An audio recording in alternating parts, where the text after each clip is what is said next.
Welcome back to the Clemson Pawcast. The light has gone out on Dave Doeren's cigar. Devin Leary took fewer shots than a Bob Jones frat party. Clemson is 5-0. Life is good. Welcome back to the Clemson Pawcast, everyone. I'm your host, Nick, joined tonight by Ben and Cody. We are the Clemson Pawcast. We're here to recap Clemson's 30-20 victory over North Carolina State on Saturday night at Death Valley. Boys, doesn't get any bigger than that win. I don't know if the game played out how we thought it might, but crucial to get this win. Amazing progress by this team 1 year on from that difficult loss up in Raleigh. How are you guys feeling a couple days removed from the game? Well, like we're back on top of the ACC, and last year was just kind of an aberration, and that we're very much potentially a playoff team this year. This team has continued to improve game by game, and I got to say, there's no better showcase for Clemson football than game day at a night game in Death Valley. Like the entrance, how they're still doing that all these years later, showing that on TV, guys getting on the bus, coming around the stadium and then onto the hill. And now all the new lighting effects are just absolutely amazing. I'm actually quite surprised that Clemson traditionalists aren't whining more about kind of changing up that or altering that tradition with the lighting effects and everything. But I think it's absolutely phenomenal. And you could see it in Dabo's eyes at the top of the hill. That team was ready. And they were out for revenge from last year. And they went out and got the job done. A game very reminiscent of years past, I would say. Like the Louisville game stands out in my mind with Lamar Jackson. Just a game where it's like early season, but it's a real test. And we'll talk to the extent that NC State was a legitimate top 10 team. We'll talk about that later. But clearly they were a good team. Clemson showed up. They had to have extreme focus, extreme intensity, and I think they brought it on all levels. Ben, to your point, that's great marketing for the program. I think they've done that twice before. I could be wrong, could be a little bit more, a little bit less, but great marketing. It made the ACC primetime game look like SEC primetime, and maybe even better. It was great marketing for Clemson, great marketing for the ACC. Couldn't agree more. Huge recruiting night as well. Had a lot of guys in the 2024 class there at the stadium. So great for that exposure also, as you guys said, just for the brand nationally, and definitely to go out and win the game the way they did, I thought was also obviously really good. As we get into this game, guys, I also feel like that focus came a lot from what we saw the week prior against Wake Forest. So I think if Clemson had gone up there and dog walked Wake, maybe there wouldn't have been that level of focus from the defense that we saw. And definitely, I thought the offense played a very crisp game as well. So just the way this schedule has set up and the sequence of teams we've had has really given the coaching staff the time to bring players along. We've had a lot of youth get in there on this team this year so far. Everything's set up really nicely from the way the ACC set up our schedule. So, I don't want to credit the win to that necessarily, but the team has definitely played their hand the right way in terms of setting up for this game. Yeah, and it's still a long season left. There's plenty of traps on this schedule. You got Florida State coming up. First order of business will be Boston College up in Boston next week. But yeah, all signs are pointing up for this team. You continue to see them improve every week. The offense is just night and day difference from last year, which has really allowed the play calling to open up. And wide receivers are coming along. The offensive line is coming along. The defense, even with all the attrition with the injuries that we're still facing, especially in the secondary, was still able to hold NC State to essentially 13 points. They got another touchdown there in garbage time. But there's leadership on this team this year that I think was sorely lacking last year. And you're seeing that in the play and the way the guys are overcoming adversity. And, when NC State, for instance, goes up and takes that, 10-6 lead, and they're able to go back down the field in the 2-minute drill and score right there before the half. That was huge, and that really set the tone for the second half. And you come out in the second half, and was it Barrett Carter with the sack on Leary, and then to turn right back around and go down and score. Absolutely just amazing effort by these kids, and really excited about what we have in store for the rest of this season. Yeah, and Ben, from the game flow, okay. real quick, Cody, like from the game flow perspective, I thought the first 27 minutes felt pretty close. A lot of that was due to stalled goal line stuff, or stalled red zone offense kind of from both teams.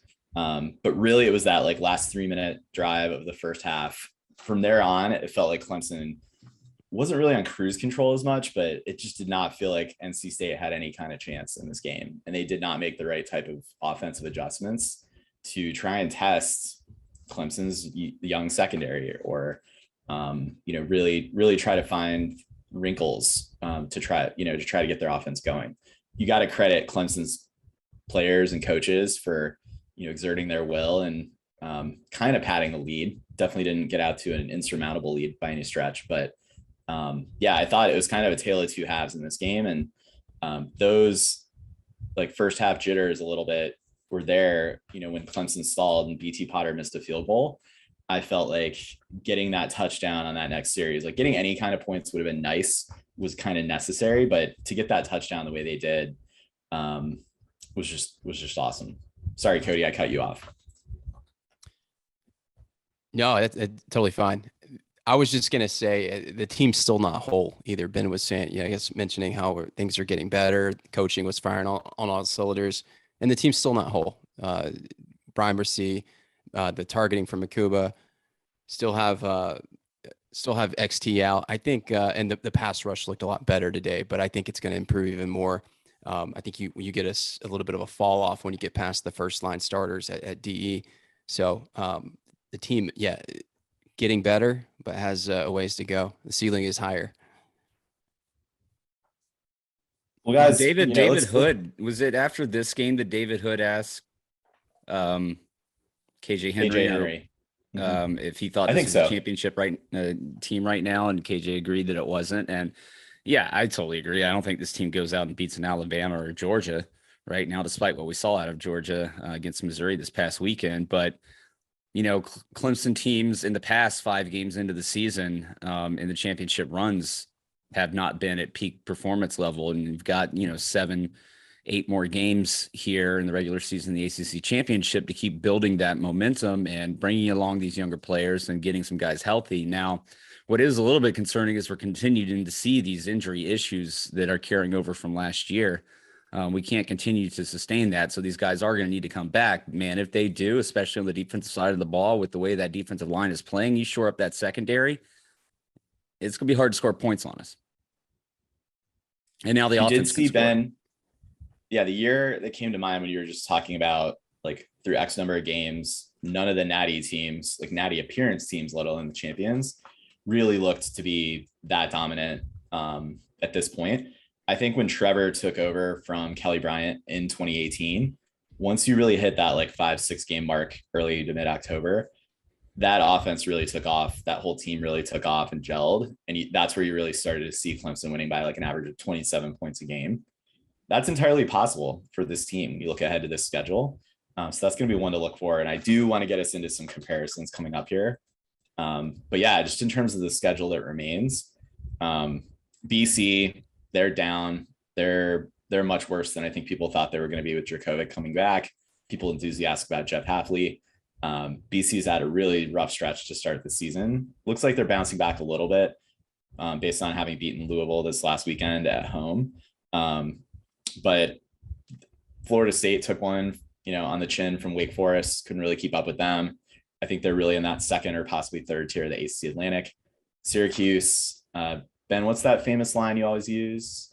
They ain't played nobody. Like, that's pretty true for Cuse. They will play NC State. I think this weekend, or maybe they have a bye this weekend and it's the following weekend. Coming up before us, they play NC State. Then we have Notre Dame. I think Notre Dame, everyone circled that coming into this season as a tricky game. Still could be. Who knows? They're working in a new quarterback in their system and kind of feeling their footing out. But they had a weird bye week this last week, which I feel like anytime you're in September and you get your bye, like I feel like we had that one year. It's a little too early to do that, but well, there's the years where you get 2 buys just because of the way the calendar sets up, but this isn't one of those seasons. So yeah, that's a bit odd. Yeah, and from there, like I don't really see. I mean, Miami looks like, not going to be that difficult. Louisville might not have their coach by that point of the season. So anyway, I think the schedule definitely looks, I mean, you use the word trap, Ben, I believe. Yeah, could definitely happen. And I'm not really seeing anything on the other side within the coastal that can challenge Clemson here. So it could be just another one of those. It could be the year that you thought we would have a year ago, Ben, which was just like from this point on, snoozers of games. We're still getting the primetime game though. That's what's interesting. So last weekend, obviously, had that with State, this weekend with BC, and then next week with Florida State. They've already announced that. So to have that national showcase 3 weeks in a row, I don't know if that, I doubt that. I mean, does that mean we're going to have Herb Street and Fowler 3 weeks in a row, or are they going to cycle us to a different set of announcers? I mean, even though it's prime time on ABC, they could definitely get like Joe Tessitore. Good question. Where I know they're going to start the day in Lawrence, Kansas, Rock Chalk. And I think they actually announced let's see. They have announced Sean McDonough and Todd Blackledge. There you go. Yeah. So it's in the primetime slot. Doesn't mean you get Herbie and Fowler necessarily, but that's fine. To be honest, I kind of like the other crews a little bit better. It's nice to get that treatment once in a while, but Fowler was mispronouncing half of Clemson's roster, their last names. I mean, so do we. So like when Herb Street had to say he gets paid. He gets paid for this shit. We do not. Yeah, and they get like phonetic spellings on their totally. They have producers. Yeah. Well, all right, guys. Well, why don't we dig a little bit closer into this one? Offense, 30 points. Left some points on the field, but overall, I thought coming in against the number 10 NC State Wolfpack, I believe they were the 10th ranked defense in the country coming into this game too by SP Plus advanced ratings. Dave Doeren's a defensive coach. They brought a lot of guys back who were injured a year ago or who did not go into the draft. This really was the year that they set up to stop a team like Clemson. I thought from a defensive game plan standpoint, like they brought physicality and pressure throughout the night. I don't want to say they made DJ's life difficult, but they definitely, I think, stood up to their billing coming in as a formidable defense. But Clemson still, give Clemson credit, give DJ credit, withheld against that pressure. The offensive line stood up. Clemson was able to move the ball pretty much throughout the game. The only kind of issues I think Clemson really had was when play calling sort of stalled drives or, here and there, NC State did get home, but I think a lot of times that was, they had no sacks on the night, right, guys? And that was when it would be like a design run for DJ that was a tackle for a loss. So that's not technically a sack. No turnovers on the Clemson side either, which is great to see. So I don't know. I thought like we could definitely get into the game within the game and individual performances here. But I want to say, like, I thought this was like throughout the game, the progression of the game. I think the coaching staff did a great job, picking its poison and really, picking the areas of NC State's defense they're giving us and, for enforcing their will and kind of moving things forward. The one that was obvious from the start, and I almost feel like we were trying to overplay the hand of DJ in the running game. That was effective, and Shipley definitely was effective running between the tackles, against this NC State front. Yeah, well, I mean, it's amazing what a quarterback who can make his reads, his progressions, and use his legs does for this offense, and really opening up the playbook, allowing guys to, get open downfield, going across the middle. And then again, DJ just using his legs. It's such a breath of fresh air and a great thing to see. After coming off of last season, and it really just makes this offense so much more dynamic. And I could not imagine coming into this season that at this point, 5 games in, I'd be so confident in DJ's abilities. But when he's back there throwing the ball, he looks calm, cool, and collected. Again, he's making his read. He's making absolutely great passes. I mean, that throw to Shipley was just absolutely freaking phenomenal. I never thought we'd ever see a throw like that coming from DJ, and then from Shipley to catch that ball. Yeah, it was just an absolutely, beautiful thing to see. And I will say, going back and watching the game, that it was actually a lot closer for longer than I remembered kind of in real time. And I think that going back to your point there, Tully, is that it really did feel after we scored right there before the half that going into the second half, that Clemson had firm control of this game.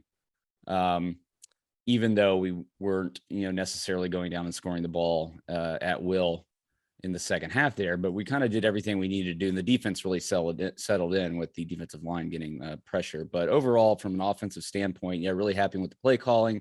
And again, I think a lot of that, credit is certainly to Brandon Streeter. But also a lot of that goes on DJ because of, his improvement. It's really allowing him to get creative and open up the playbook. I give plenty of credit to Brandon Streeter and DJ, but let me touch on Streeter and how he's using Burning Stool this year. I feel like, and I don't remember a year in the past where they've used a line or a tight end all across in each of the 3 receiver positions, from the slot to the field to I don't think he goes to the boundary, but they use him all over so they can also use him as a blocker. Not a great blocker as a tight end, but when you put Brennan Steele in the context of a wide receiver, he is a great blocker. So that gives him better edge blocking, which helps the run game.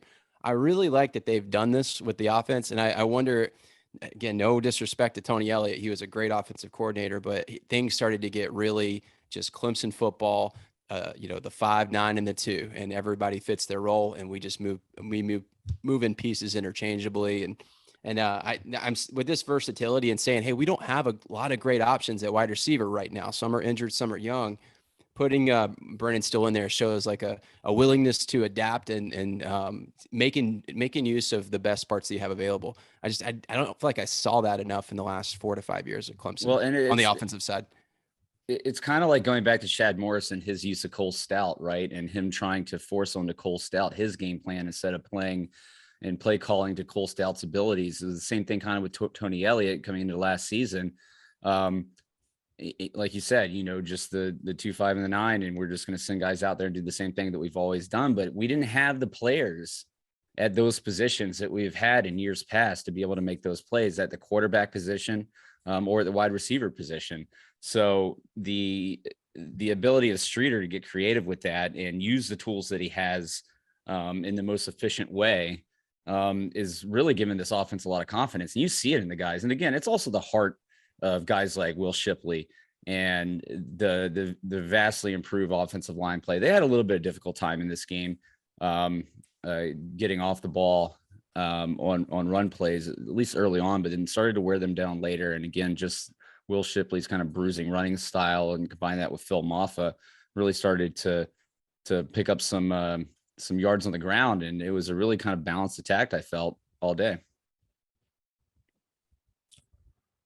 Yeah, I want to tell you guys about my favorite play, and that'll get me into talking about DJ a little more. That naked bootleg design at the very end of the last offensive series Clemson had.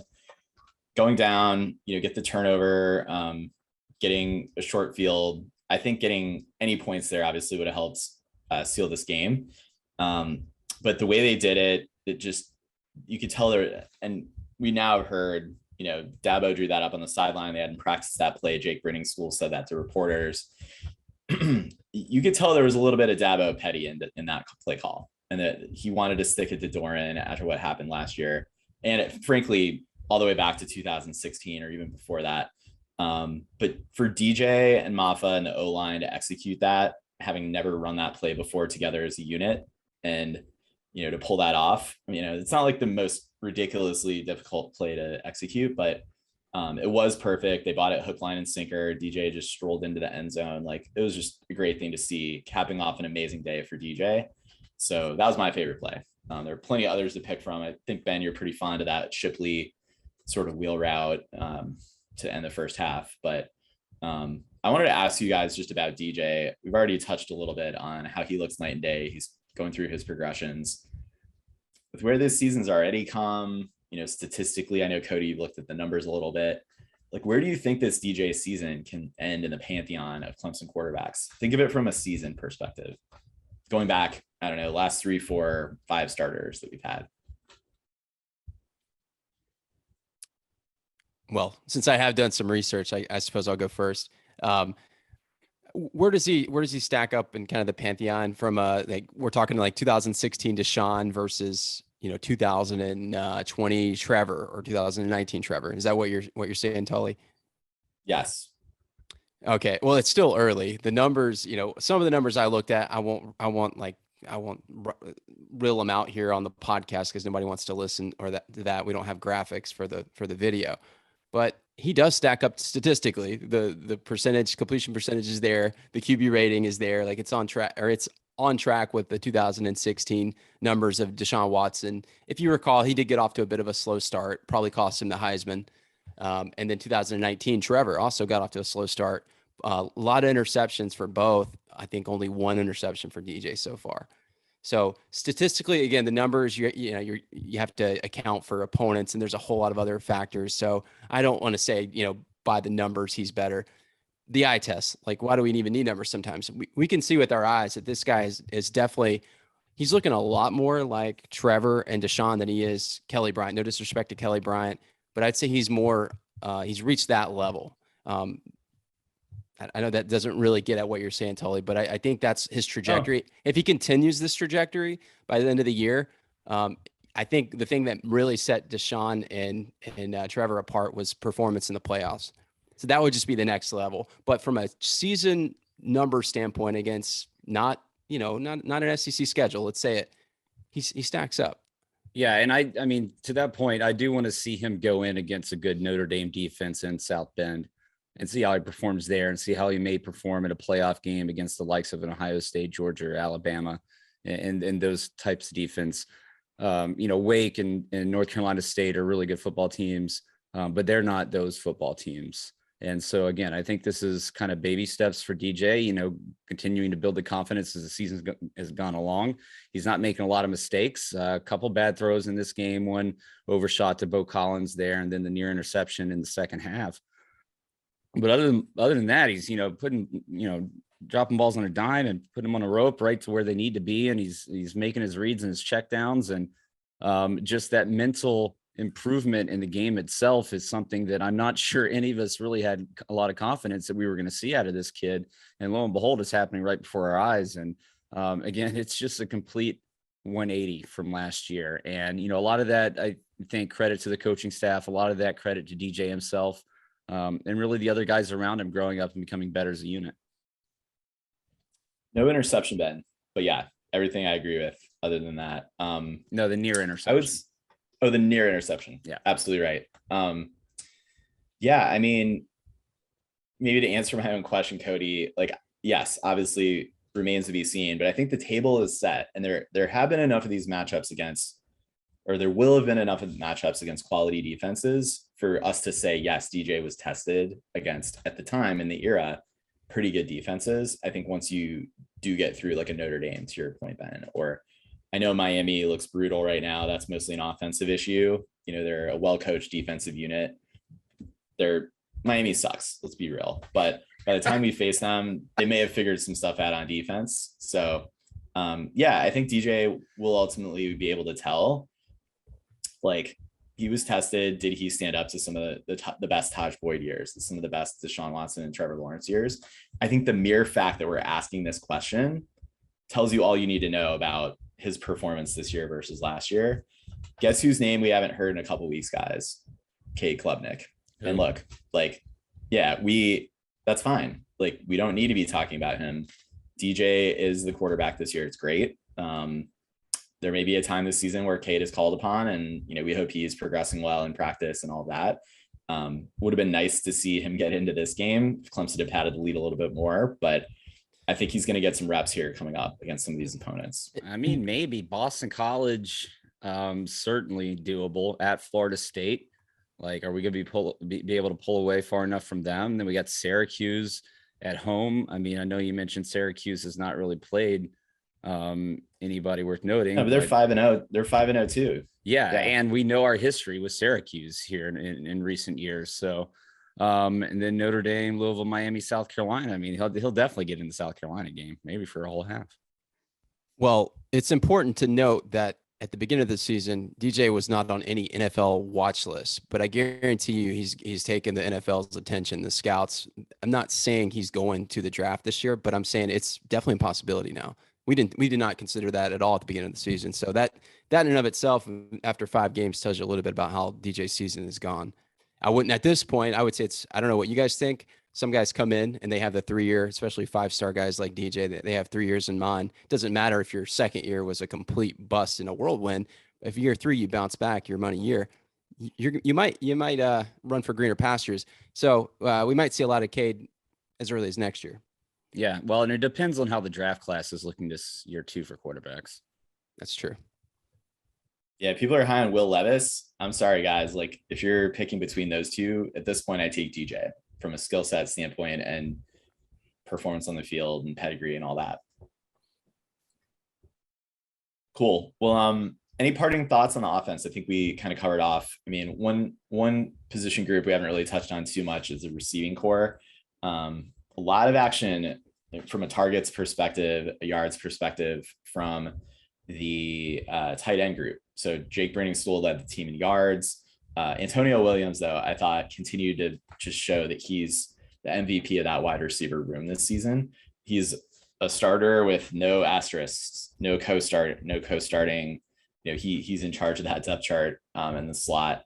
And it's just hard to believe he's a freshman, guys, with just how fluid he is out there, everything else. So, I mean, I guess there were maybe some near catches, some drops potentially in this game, but nothing that was really that backbreaking type of drop. And I have really no notes here of criticism for wide receivers.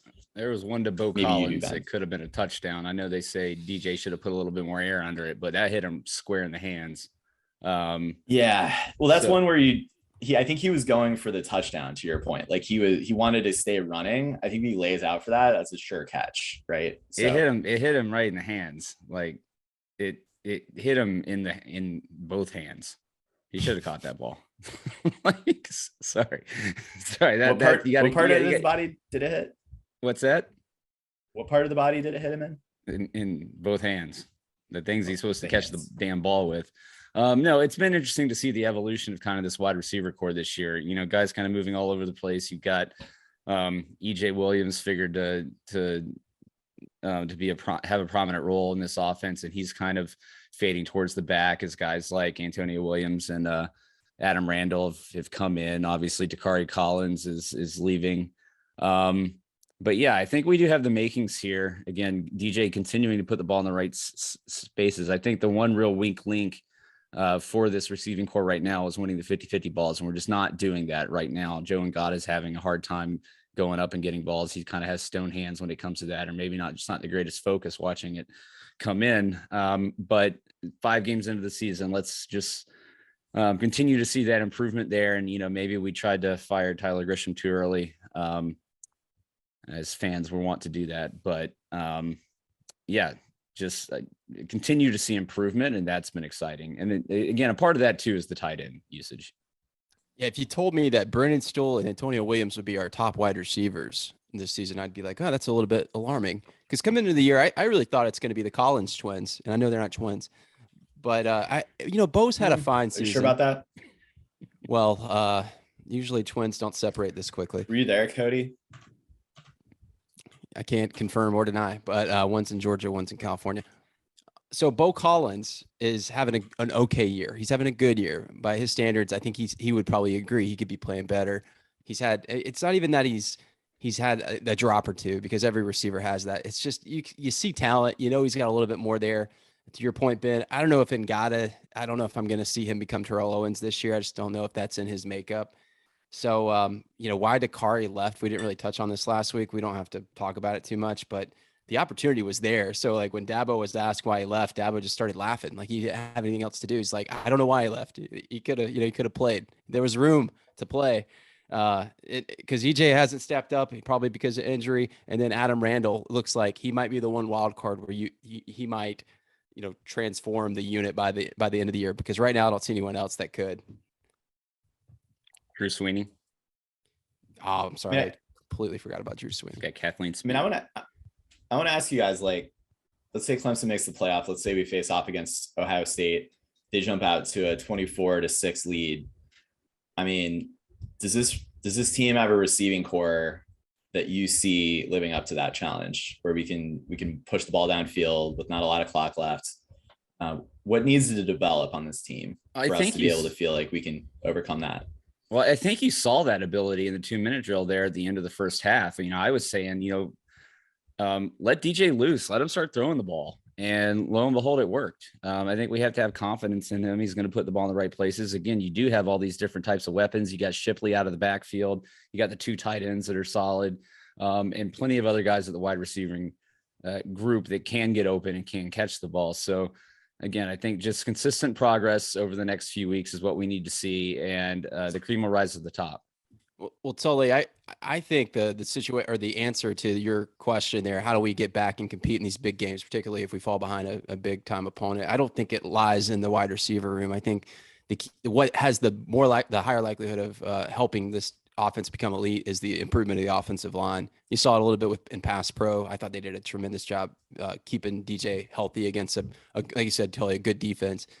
Their progression and some good injury luck. We saw Walker Parks got injured, but their progression will kind of dictate I think the ceiling of the offense, because ultimately pass pro's there. I was really impressed. Keep DJ clean. He'll make passes, but there's got to be a little bit more in the run game. I think there's still more there with putting him first year at center and Walker Parks moving inside. I think you're going to see more development and improvement there.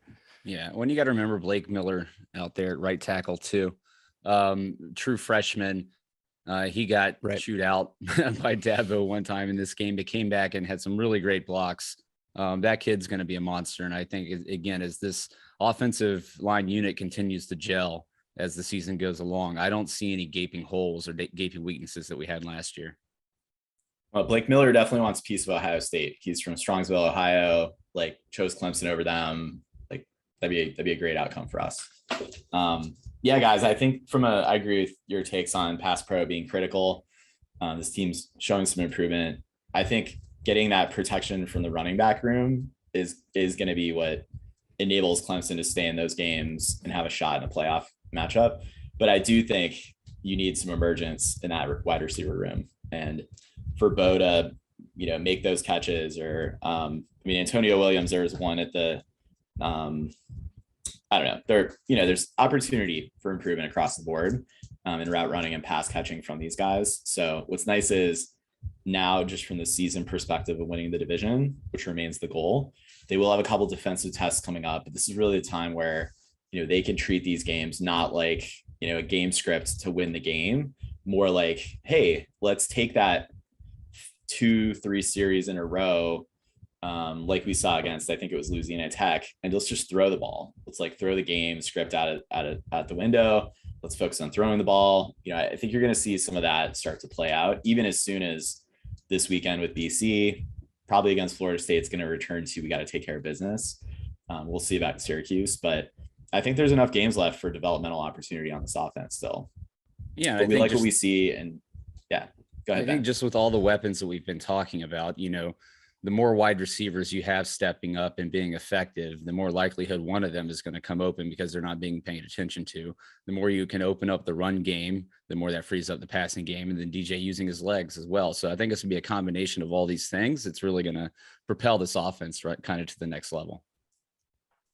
Yeah, we'll move on to the defense here, but just from the 2018 team perspective, I think it was really ETN that in 2018 during the regular season was powering this offense. TL was getting he had 300 yards a game consistently, and we all knew what we had in T Higgins. But really, when the playoffs came around, that's when Justin Ross really stood up and emerged.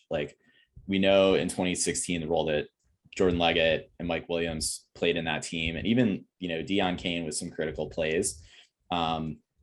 It's who's going to be that guy on this team that steps up? We got plenty of guys that could play that role. So there's plenty of talent in that room still. It's just going to be a matter of, can they walk through that door?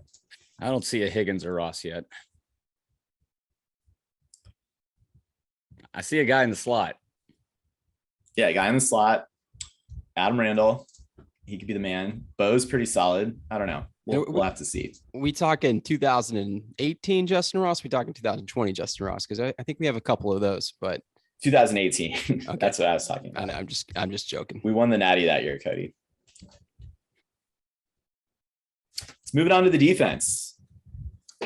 All right, Clemson defense in this game, guys. Tremendous performance. I think this is really the performance that a lot of the national media has been talking about the most, which is curious because I don't think North Carolina State's offense was really anything to speak of coming into this game. They've really been missing their left tackle from last year and their star wideout, who both left for the NFL, for the NFL draft at least. But still, you had a veteran quarterback in Devin Leary coming back. Everyone's really high on the OC at North Carolina State also. And I think we had questions, just coming from last week with Wake Forest in this one. How well could Clemson hold up? All week we talked about getting guys back. When you actually put names on the depth chart against who started and suited up for the Tigers, it actually seemed like we didn't really get anybody back. We had Makuba back starting in the corner position, and he went out in the second quarter with a targeting penalty. I don't really know how effective he was before that. He was getting beat. He was getting beat, and both he and Mickens were kind of like pointing at one another over who should have gotten Carter, their guy, in a deep ball early on. He clearly not his position of strength, even though he's played it in the past. So it was tough. And we had, Mickens also went down in this game, like to lose another 2 starters to targeting and to injury on top of missing the guys that we were. Once again, Sheridan Jones didn't suit up in this one. XT was not able to go. Malcolm Green was out. Yeah, Malcolm Green was not able to go. That's an undisclosed reason. All that stacking up against, Devin Leary, who you think about a veteran quarterback like that, like time and again, we've kind of faced those dudes who are just wily veterans. They come in and find a way to pick us apart, or, find the edge that Clemson, or, the loose end that Clemson would have and take it from us. Never really happened in this game. And I do want to get into why we think that is overall, because I think part of that is on Clemson's talent. I think part of that is on the game that Wes Goodwin called, but I don't want to attribute all that to Clemson. I think you need to put a little bit of that on Dave Doeren and on Tim Beck, their offensive coordinator, just not being aggressive, not really going after Clemson's potential weakness and exposing that. They tried a little bit in spots and those plays didn't work out, and then they moved away from it. And then they tried screen passes. They tried to run the ball again. They tried intermediate stuff. And to me, that was none of that stuff was ever going to help them sustain drives or score points against Clemson. Like, I'm sure when they sat down and game plan for this, they're like, we got to find a way to get to 30 points to win this game. And I don't know that their playbook and play calling would ever have translated into that type of scoring. So, well, it's pretty hard when you're getting such a great pass rush with just 3 guys, and you can drop other, guys, the other 8 guys back into coverage. So that certainly helped in this game. So well, you can do that, Ben, because they couldn't rush the ball. Like, yes, 100%, you're right about that. But I think, well, it's a credit to our defensive line and those monsters there, and that's without Brian Brisset. We KJ Henry, what an improvement we've seen from that kid over his few years here in the program. Just so happy for him. He's always had a positive attitude, even though we've kind of been down on him, wondering if he's been a bust, but he's going to make some money this year. That's for sure. And then, a couple other guys really standing out to me. Obviously, the Tyler Davis and, Miles Murphy had a really good game today. But guys like Rook, Peyton Page, being able to cycle those guys in and out on the defensive line and stepping in for Brisset when he's out, and really don't miss a beat with those guys. So really just across the board, it's been absolutely amazing. Again, without XT as well. I'm not sure who our defensive ends are going to be next year. I think up the middle, we're going to be just fine, but just appreciate this defensive line that we're seeing this year. And just hopefully we can get, XT, Miles Murphy, Tyler Davis, and KJ all out there on the field, at least 4 of those 5 at the same time this year, because this defense is going to be a monster. You combine that with the linebacking core that we have here, not only with their pass rushing ability, but also their ability to drop in coverage. The front 7 is just an absolute beast. And that really takes the pressure off of the secondary, the cornerbacks and the safeties, which, when we saw Coville, Wiggins, and Pride back in there in this game, that you weren't feeling extremely good about the prospects for this game, especially after NC State was able to move the ball early on. But sure enough, those guys kind of firmed up. They learn from their experience at Wake Forest. Not the same type of offense. It's not going to test us as much downfield, but still, those guys stepped up when they had to. And overall, I thought the defense really settled into this game. Well, Ben, you covered like every part of the defense there. I'm trying to think what's like what's the big point, where the bright spots there are the most important points. And I would you started with KJ Henry. I'll start there. You're right. He was considered around year 2, year 3, like maybe a bust and maybe a career backup. And by the time he was a backup, getting steady reps, we're like, hey, this is probably his ceiling. But hey, at least he's not a bust. And all of a sudden, in the last couple of years, really the last like this season and maybe a little bit last season, the back half of last season, maybe, yeah, turning into like living up to 5-star billing and like you said, probably becoming an NFL player and getting paid. I love seeing that. That's one of my favorite parts of watching college sports is seeing the development of someone that sticks to it and gets better. And like he probably just didn't have quite the physical makeup when he first came in. But a lot like Kevin Dodd, not for the same reasons. They were coming from different, they were coming from 2 different places, but the advancement and the development in the latter parts of his career, ultimately getting I think it was a 2nd round draft pick, Kevin Dodd was. So kudos to KJ Henry. The injuries. I mean, I don't, let me actually take a step back. Last week we gave the coaching, I gave in particular the coaching some grief, and I don't want to point out Mike Reed at all as like sometimes you just have years where you're maybe the coaching's not there. Mike Reed has been tried and true every year. He's developed great players. He's recruited great players. So I don't want to give him any flack. Just saying this year, it seems some of the guys maybe aren't taken to coaching, or which is more, in this case, it's more excusable. Some of the freshmen aren't quite ready. And maybe that's not on Mike Reed. Maybe that's just a freshman being a freshman. But I did see Nate Wiggins step up. I saw Pride come in, and I saw you're seeing like in-season development from Pride. So credit to both of those guys. And again, Mike Reed's still a great coach. Just saying, there are a couple of question marks there. Notice we didn't really see Fred Davis in this game. That's there. And you have Makuba coming off of an injury, playing a different position than he normally plays. Like that's how much you must think of some of the other guys in the rotation for that to be true. Pretty sure Dabo was asked a question about Fred Davis, and I think his answer was, "Yep, you didn't see him. Like he didn't play. That's it." So he's had his chances. He may have some more. We'll have to see. And we talked about it during the game through our text thread. And Nate Wiggins, who had a fine game. It was probably his best game of the year. Great time to have his best game of the year. Celebrating, and then Kirk Herbstreit calling him out on the national broadcast, which his whole family's watching and he's watching that. But you know what? I was thinking the exact same thing before Herbstreit called him out. It's like Herbstreit, I believe, said that's a 5-yard out. Come on. Well, then he missed when he went for the pick on the following play. Right. And Mickens got hurt. 3rd and 5. Yeah. And that's where Mickens got hurt making the tackle. But you know what? I like that type of, especially after the game last week, I like that type of attitude, be able to bounce back. You can see just the sheer athleticism and talent in him and Pride. So they've got bright futures. And the fact that they're getting in and kind of getting thrown into the fire here early in this season is just going to, pay off down the road. Us winning games like this with that many true freshmen on both sides of the ball is amazing, and it's so great for them to have that experience in that big atmosphere. So yeah, I mean, would we like to have these freshmen like ready to plug in from day one? Like, I don't know, some of the guys from yesteryear, like Trayvon Mullen, didn't he come in and play as a freshman? Like, he was really polished from the start. These guys maybe aren't that, but take some time to develop. For Pete's sake, this is game 5. Like, let's give it some time.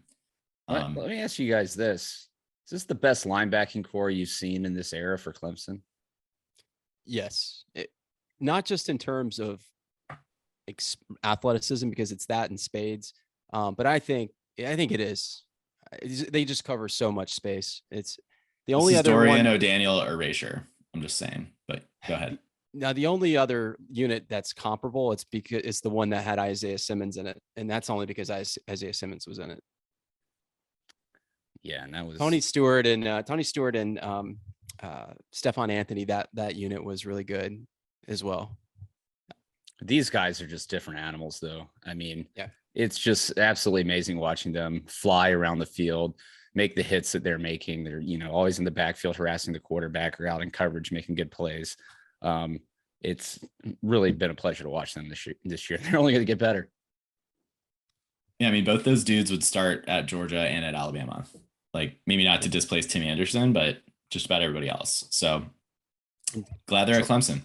Trotter. I mean, there's three of them really. Like, yeah, right. With Simpson and Trotter and Carter. Carter's special. I mean, Simpson's special too.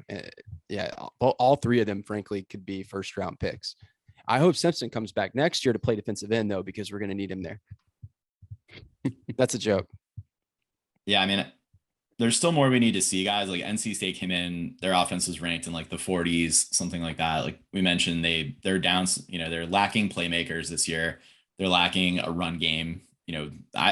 I frankly think not enough credit has been given to how well Clemson stymied the run game, made them one-dimensional. I think I was looking at the plays earlier. They ran something like 21 running plays to 48 passing attempts in this one.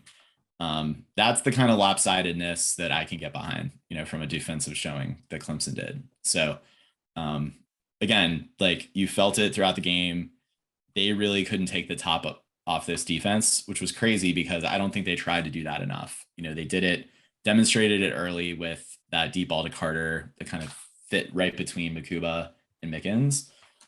They took maybe a couple shots after that, but that was about it. And I'm telling you, like, Leary just did not have enough time. Like, the defensive line or the linebackers were in his face almost instantly. Even that big pass that Leary made on their first drive of the game on like 3rd and 16 or whatever it was, like, he had to get that ball out so quickly.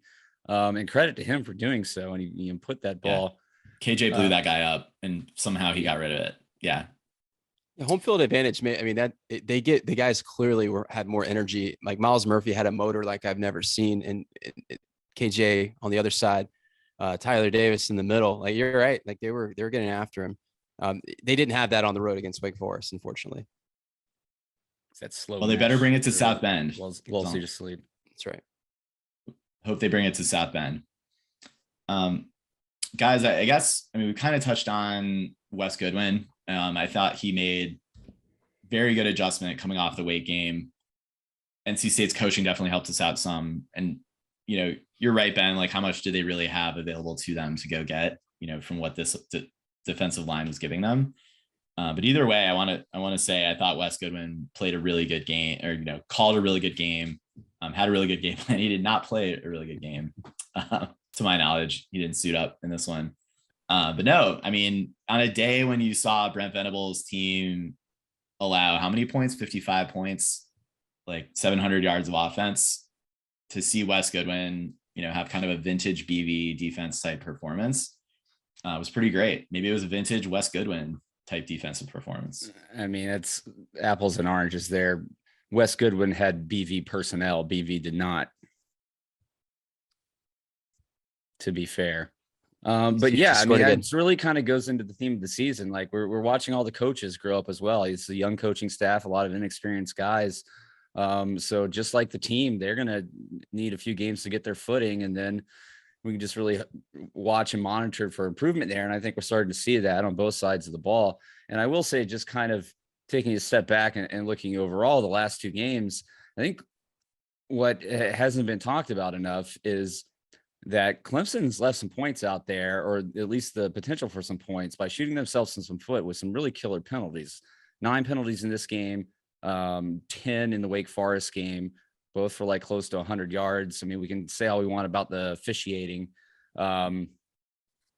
which, Wake was all DPIs. Wasn't great. Wake was all DPIs. Like, this one was a bit more spread out.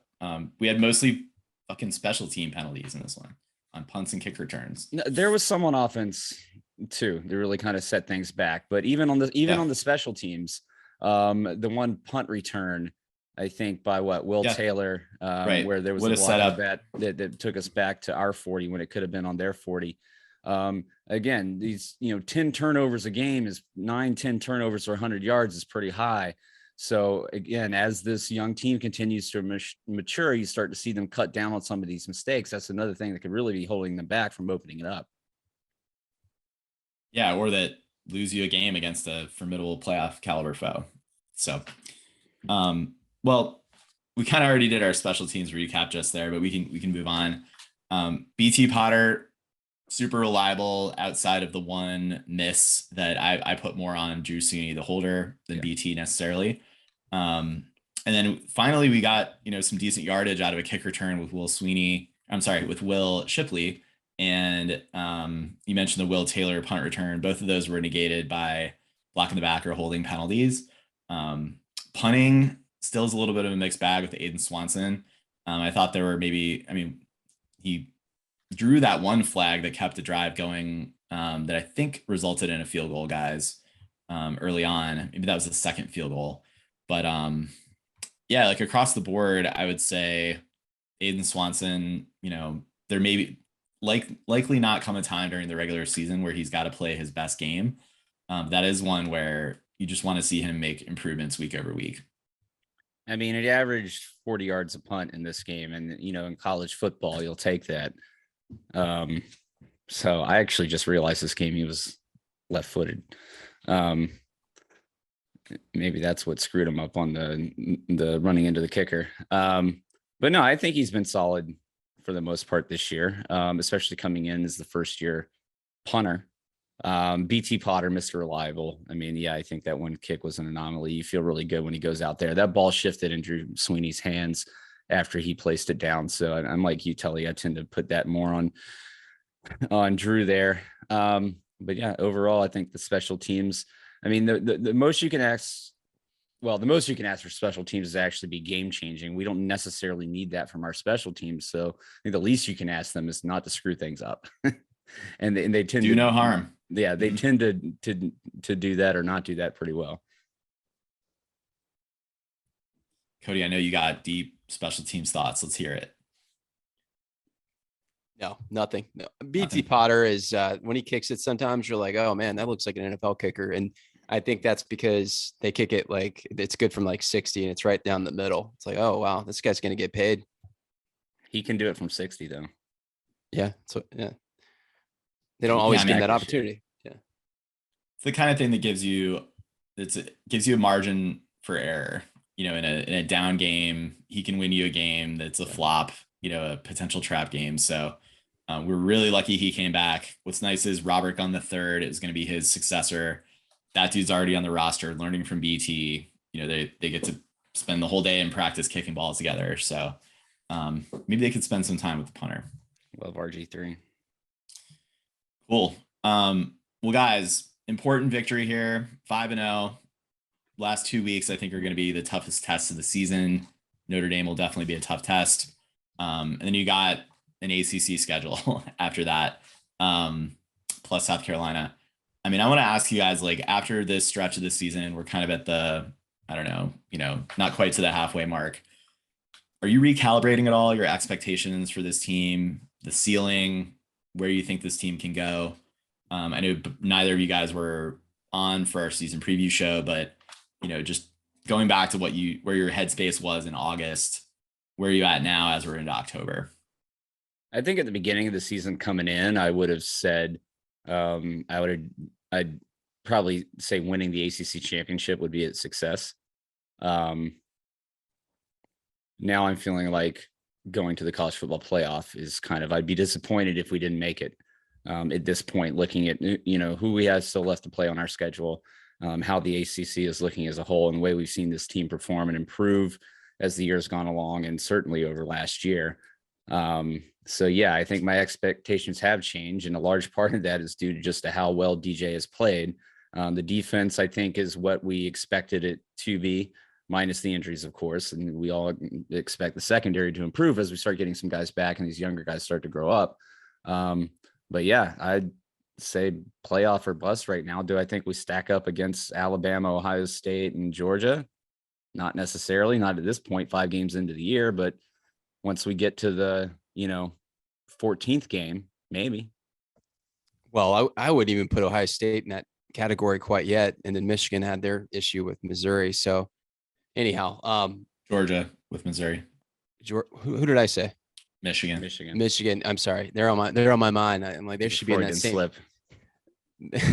They should be in that same tier with Georgia. He's got a poster of Harbaugh behind his monitor. That's why, Ben.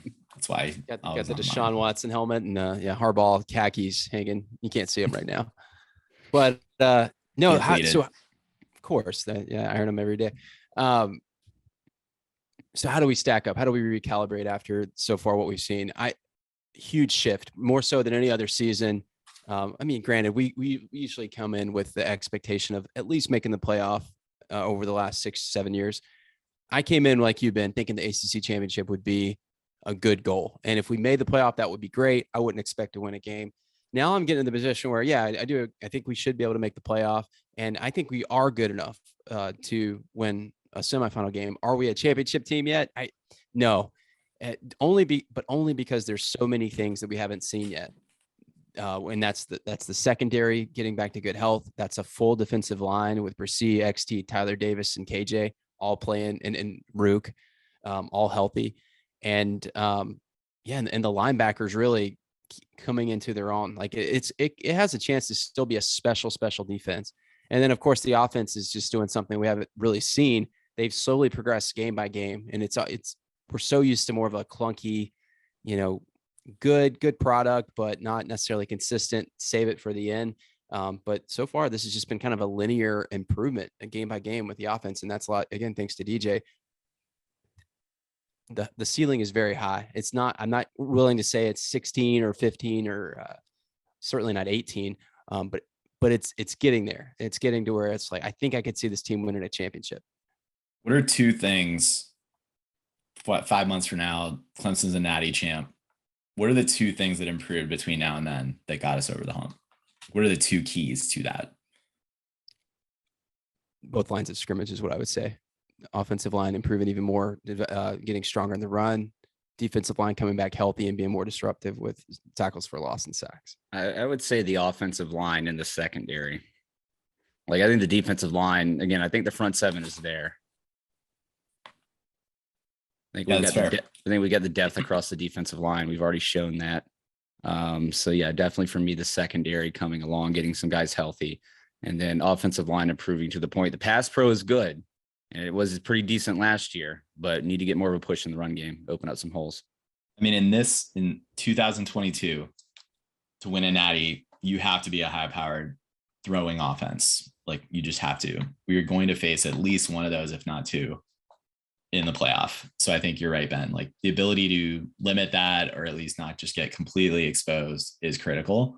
And I think, Cody, you need more than just a line that can get pressure to do that. You got it. Like offensive coordinators are going to find ways to pick you apart. I mean, we even saw it against Georgia Tech. They were moving the ball to the outside. They were playing the screen game. And that was the first game of the season, kind of stymieing our pressure from our front four. So, and that was Georgia Tech. So, I mean, I'm with you, Ben. I think it's the secondary. I think you got to have an elite receiver emerge though. Like as much as I want to agree with you guys on the O-line, I don't know how this O-line as it is compares to some of the championship O-lines Clemson has had. But I do know the receivers that we have now are not at the level of the ones we had when we climbed the mountain. So that's going to be my answer. I think one big difference between this team and those previous teams that we're going to have to see how it goes this year is those previous teams were blowing out people early in the season. We ran a lot of guys, 100 guys, out there, which not only helped build depth, which really I think paid off more the next season for some of those guys further down the depth chart, like third string. But what it did is it kept the first and second teamers fresh throughout the season. So I think the first and second teamers on this team are going to have to, put in more, carry more of the load throughout this season. Now you do have about a month-long break between an ACC championship game and a playoff game for guys to get healthy. But that is going to be one difference this year than those previous four national championship game teams. Well, unless Clemson can build leads, and then you can run 80, 90, 100 guys out again, Ben. And I know you're right. Over the next 3, 4, or 5 weeks, that won't happen. Louisville, give me a break. Dog shit. Miami, pretty dog shit too. South Carolina, they're the bowl. They're still trying to name their chicken. Well, I was just going to say, I feel like one thing that's markedly different on the offense, I think we have a better offensive coordinator. We hit on it a little bit last week. I think we have a better offensive coordinator. I think that will mitigate some parts of some weaknesses a little bit. And by the way, to say we have a better offensive coordinator, we have a better offensive coordinator for an ACC regular season schedule. Tony Elliott was really good in postseason games for the most part. How Streeter, what he brings to the table against the best competition, I don't know, but I think he's a better in-season coordinator right now. I can say that. Like, I feel pretty confident saying that. Well, I don't think we've really seen the impact of Kyle Richardson emerge yet. I think because of the receiver carousel of talent we've had going through, I look to see that sort of influence the playbook a little bit. I think you have seen Richardson's impact on the tight ends. I mean, that's been night and day. So yeah, props to him. He's like an unsung hero here behind the scenes on offense. And then your favorite, Grisham, is probably the ACC coach of the year. Tyler Grisham. Let's hope so. All right. I will say, guys, this has been such a fun season, bouncing back from last year and just seeing this team grow and improve and kind of, they've been living the last couple of years, they've been living in the shadows of all those previous teams, Deshaun's teams and Trevor's teams. But to go through that, what we went through last year, and then watching these guys bounce back, the recruiting is still going on strong, still have a lot of young guys, freshmen coming in as playmakers right away. Yeah, it's really exciting. So yeah, it's been great to see the bounce back and great to follow this team this year. Couldn't agree more. It's a lot of fun. Fun is in the winning. We might not be in the ACC that much longer, I hope. And yeah, it's been really enjoyable, Ben. You're right. Just so glad not to be an Alabama fan. Like, it's great to win it every year, but yeah, you don't appreciate it as much. Joyless wins. Mm-hmm. All right. Well, let's use that as a moment to pivot. Let's take a look at the college football scoreboard. This week, good amount of upsets across college football, like within the top 25, some near upsets. Pretty fun kind of pace of the Saturday that emerged. I know you had Washington, UCLA on Friday night. That was a pretty fun atmosphere. Not really. The Rose Bowl is empty, but always good to get the weird Pac-12 after dark upset in at some point in the season. Guys, but I obviously Clemson with like the nightcap game, kind of keeping an eye on games throughout the day.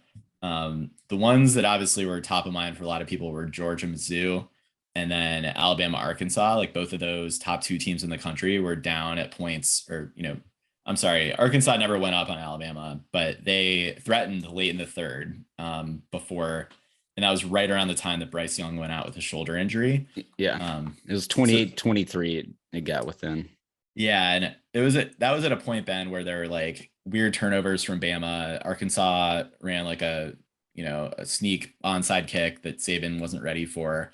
They basically went down like three series in a row and scored touchdowns, like back to back, just to pull that score where it was. But then Alabama just put in their backup, who's like Michael Vick basically, and that was that. Like Bama scored 21 in the fourth quarter. So like yeah, if Bryce Young is hurt, like what does that do to Alabama's ceiling? I think it takes them down a notch. And if it's not like they struggled with Arkansas. I don't know if there's definitely not a team in the SEC West that can challenge them. But that's something, like if they're a little bit shaky and then they lose to Georgia handily in the SEC title game, like it is going to matter who else is there, whether Bama gets in. But Saban said Bryce Young's had this kind of shoulder injury before. He should be fine. He bounces back pretty quickly. So I don't think it's anything like Bama is not going anywhere. They're gonna be there. They will remain a top two team. My bigger question is, like, from a defensive standpoint, it sure looked like they were pretty discombobulated, especially in their secondary on this one. And they still get a ton of penalties. So yeah, because Arkansas is not exactly known for their offense. Remember, they were struggling against Ewers too at Texas before he went down. right. So it just seems like Bama's a little bit shaky and undisciplined on the defensive side, which is like new. So that's something to look out for. I mean, I always love to see him play like a Lane Kiffin team at Ole Miss, and they're not exactly the high-powered teams that they have in either. But anyway, the SEC schedule should be interesting from here on out. Yeah, I think nothing is settled right now, especially after seeing Georgia. We can still question their offensive ability this year with Stetson Bennett. I know they're bringing him back, but I don't think anybody really expects him to go into the NFL and have a prolonged career by any stretch of the imagination. So yeah, it's been a super interesting season. Again, I think maybe we can start chalking this up to more parity around college football. Again, with the transfer portal and the NIL, which is ultimately what we hoped it all would lead to once we got through some of the chaos that we're still experiencing right now. You've seen what good it's done for Texas A&M to go out and throw gobs of money at kids. So you also have to have the coaching to go along with that, which we know isn't Jimbo's strong point. So yeah, no, it's just been a really fun season. You mentioned, Michigan, are they fool's gold this year? I know we say Iowa has had the number one defense or something like that in the country, but who has Iowa played? They held South Dakota State to 3, Iowa State to 10, Nevada to 0, Rutgers to 10. I mean, who are we talking about here? So I think, again, 5 games into the season, it's hard to know with any of these teams, really. You make your assumptions about your Alabamas, Georgias, and Ohio States. But still a lot of football left to be played and a lot of exciting matchups on the schedule in conference play for both the SEC and the Big Ten leading forward into this season. I don't really see the Big 12 making an impact on the college football playoff this year, and neither with the Pac-12. So I think it's back to the same old SEC, Big Ten, and Clemson, as Herb Street and Fowler said on the broadcast. Yeah, I saw you mentioned parity, Ben. I saw somewhere and told you might have more information on analytics. Once you get past Clemson at 5, so you have Georgia, Alabama, Michigan, Ohio State, and Clemson. I don't know, maybe not in that order, but those 5 teams, like the difference between 6 and say 25, there's not a huge gap. So that to me is an indicator of parity. But not only that, I don't think the top end is quite as good this year as it was. I think it was a murderous stretch from Clemson's 18 championship, LSU the next year, and Alabama in 2020. It took a step back last year. I think Georgia won in a down year. And this year, I think nothing. I mean, hey, we won a championship. That's great. But I'm just saying, I don't think it's an all-time team that's going to win a championship this year. So it makes things more approachable or accessible for, a top 10, top 15 team. Yeah. Well, I mean, you think about it, we always generally see at least 1, maybe 2 blowouts in the semifinal games in the college football playoff, right? If I'm looking at the top 4 teams right now, make it top 5 to throw Clemson in that mix, I don't necessarily see a lot of blowouts with those matchups right now. I do think 4 and 5, Michigan and Clemson would probably be the most likely to fall to defeat of, some magnitude like that. But yeah, I think it is closer amongst the teams bunched at the top, like Cody said. And, as you look down the list, it's hard to know who to really trust. Anybody can beat anybody on any given day. Tennessee, I'm interested in. Yeah, they're interesting. There's just been a lot of shuffling in the top 10 overall this year, which is, I think, good to see. But the top 5 has remained steady for the most part. We'll see what USC is made of. I'm not bought in on them yet. I think they're probably pretty overrated still at this point. I don't expect Lincoln Riley to go in there and turn that around in one season. They're your number 6 team, by the way. I know. Whether or not they're 6 or 26, who knows? But yeah, they have a pretty light schedule. I mean, they're at Utah in 2 weeks, October 15th, at Utah. That'll be a really interesting, tough test for them because I think Utah's really legit. Florida rose up and beat Utah. Like, I still think Utah is a pretty solid, like, top 10 caliber type team. USC's rivals are UCLA, Notre Dame. They get those back to back to end the season. That'll also be an interesting stretch. So there's a loss there. So I watched yeah. UCLA, who's also undefeated. They might be the best team in Southern California. I might have had a small wager on a late night Pac-12 game that helped, keep my interest. But yeah, they're a good team, and yeah, they're playing Utah. They're at Utah's at UCLA this weekend. So yeah, that'll be good to kind of calibrate those teams. But yeah, we'll see about USC. I agree with you, Ben. Like Tennessee, I just think like for Clemson fans getting bent out of shape that we were only ranked 5th after having 2 ranked wins. None of the other top 5 having even a single ranked win. Go ahead and get angry. It's week 5. Doesn't matter. Going to work itself out. Keep winning. I say in like the defense of the person that has the inferiority complex, it's just part of who Clemson is a little bit. Before we, I guess 2015, we got to the playoff, won the championship, almost won. We always got the benefit of the doubt. We were slated in at number 2 after we stunk it up early in the season. Always got number 2. Once we had one down season, which was last season, we have to earn it all over again. It's like we don't get the benefit of the doubt. Ohio State, Michigan, right above us every time. But now, whether wait, Cody, we like started 4. What was it? Right, like yes, thank you, Ben. You can leave. We were ranked 4th going into this year after that. I think we definitely got the 2021 season. I think where people's gripe is should we be over Michigan, Ohio State? But just like you guys just said, because we should be over Michigan or Ohio State, or even Georgia. I'd say Michigan is our strongest argument right now. I'm not going to go so far as to say Georgia, Ohio State. And you're basing that off the fact that Georgia was really good last year. They have a good win against Oregon, right? Yeah, they killed Oregon, who's 4-1 right now and has a couple decent wins. I'd say Georgia, like Clemson has the best win, North Carolina State. Georgia has the second best win, and theirs was like way more decisive than ours was even against NC State. And look, I know 30-20, that does not tell the whole tale of this week for Clemson.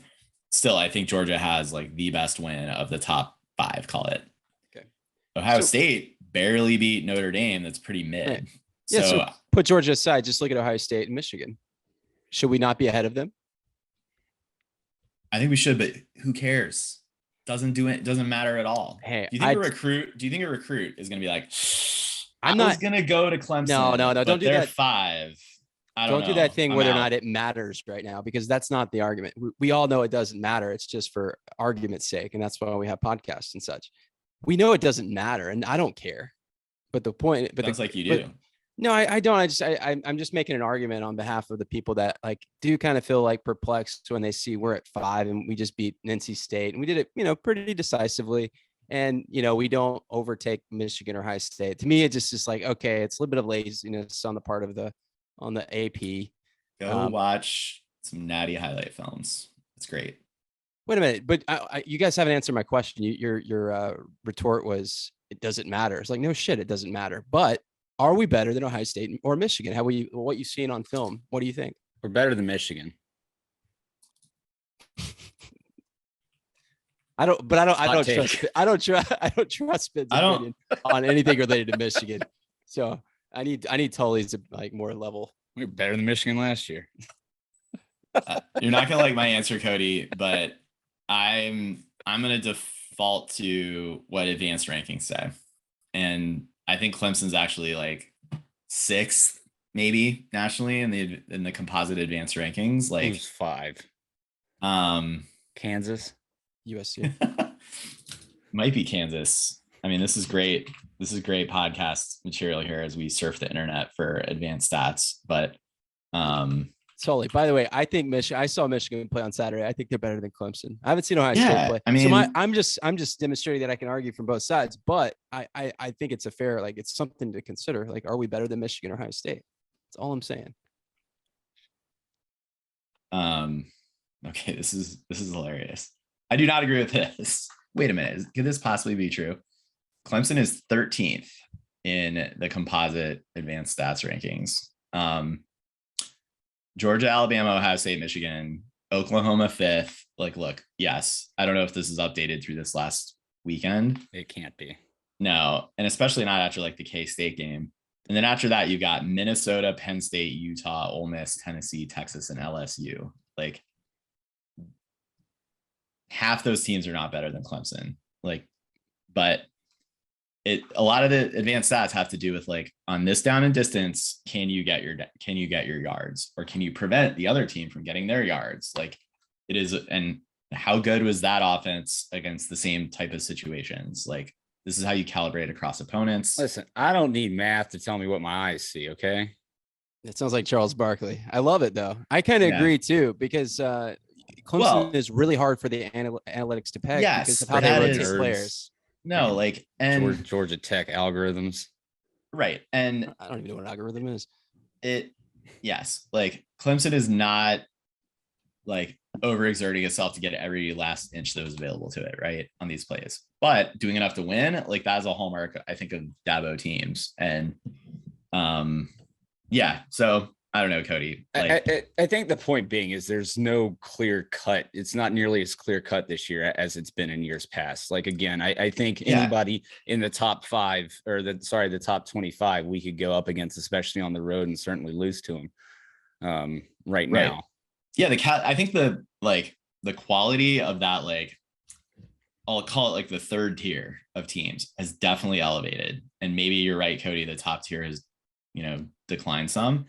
I even just talking tiers, like I think there's kind of like a top shelf of teams that I would put Clemson like behind them, certainly, but not that far off from a talent perspective and a coaching perspective from those top 4 that are now ahead of us. But I'm fine with Clemson being 5th because Clemson has not put a complete both sides of the ball 4-quarter game together yet either.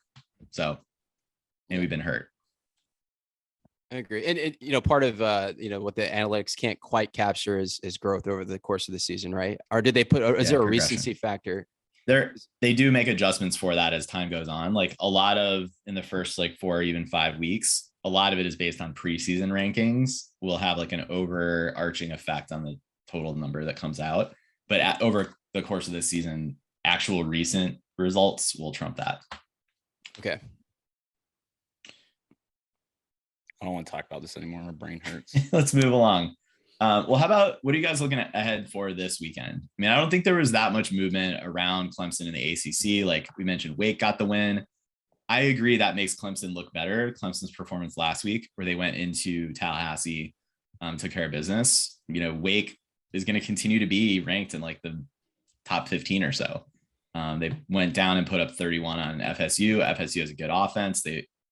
Wake's pretty crappy defense. Florida State only scored 21 at home against Wake. So that makes me feel good for the Clemson matchup 2 weeks from now. It's going to be a night game. Sure, it'll be loud there, but we do owe them a home ass kicking after that 2020 situation.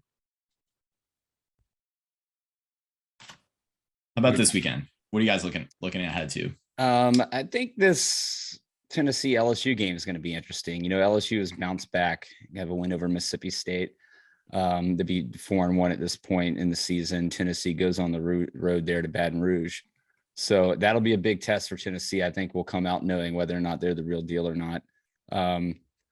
TCU and Kansas, I think this is the moment where Kansas gets slaughtered like they should. About TCU, though, I mean, they have a new head coach who's an air raid guy. Like we're used to TCU being like a ground and pound defense first, Gary Patterson kind of guy. Complete identity change. That's interesting. I mean, I don't know. It is the Big 12. So it's like, we'll have to see them do that all season. They're going to have to go undefeated to make the playoff, but it's one to watch. It's interesting. They played a team called Tarleton. They did kick Oklahoma's ass. That is true. They won't be the last. That used to mean something. I know. Yeah. Probably won't be the last. We've kicked their ass plenty of times. How about, Utah, UCLA, Cody, you mentioned that. That's going to be interesting. Washington State at USC. That's going to be a first kind of big test for USC. South Carolina is going to get beat pretty bad by Kentucky, I hope. Definitely. BYU Notre Dame. Is this Notre Dame's third loss? That's really going to kind of change the narrative going into our game in South Bend. And I think no matter what, it's still going to have prestige just because of what Notre Dame is as a brand. And of course, Clemson, who they are. But that's not going to be the matchup I think that we thought it was going into this season. But I'm going to be just as happy once we beat their ass and DJ gets some revenge on touchdown Jesus there. It's another night game for Clemson. I mean, that's a lot this season already. Let's see how NC State bounces back against Florida State at home this weekend. That's going to be tough for NC State to kind of follow up this game in Death Valley. And we'll kind of get a gauge of how good Florida State is too, especially since we're going to have them coming up the following weekend in Tallahassee. Absolutely. That'll be good. All right, guys. Good show. Big win. Nice to recap it with both of you. Thanks to everyone for tuning in. Thank you, everyone. Please take the time, head over to youtube.com/Clemson Pawcast. Subscribe to us over there. Maybe watch us talk about this game if you'd like. For those who've already done so, we appreciate it. We're trying this video thing out as we go. Probably get better at that as we have over time with the audio podcast. We still make no proclamations or commitments to quality of video or audio video of any kind. That is our promise to you. Really appreciate everyone tuning in, whatever format or medium you choose to consume the podcast. Please leave us a review. Please tell a friend. Please engage with us on social media. We are on Facebook and Twitter. You guys got anything else? Indiana +22 at home against Michigan, 9 a.m. Is that your Ben lock of the week? Take it. All right. Interesting. Tully, did you say youtube.com? That's youtube.com, right? Yes. Okay. Just want to make sure. That's the one. In case someone out there is never, they're not familiar with it. I was saying how to get to our channel, but well, there is youtube.tv. That's true. Don't worry. I'll give my mom the proper instruction on how to get to our YouTube channel. Thanks for tuning in. And as always, go Tigers.